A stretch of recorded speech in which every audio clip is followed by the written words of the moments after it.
Todd Dulaney. If you have not heard Anthem, I don't know where you are, because I have. This is amazing. This is a worship leader, awesome guy, amazing gentleman, amazing man of God. Talk to me about what's going on. I'm excited just to be here and in a room full of like all these powerful worshipers and people. And so I'm overwhelmed a little bit right now, because I'm like, man, just last year I was at the Dove Awards and was like, God, they would hardly even let me in. And now I'm in here like I belong here or something. You do belong here. If you have not heard, when's the album coming out? The album comes out at the first quarter of next year, 2016. And what's the name of the album? A Worshiper's Heart.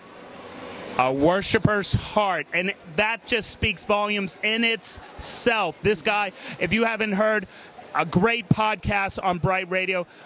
Where can we find out more about the album? ToddDulaneyLand.com. That's my website.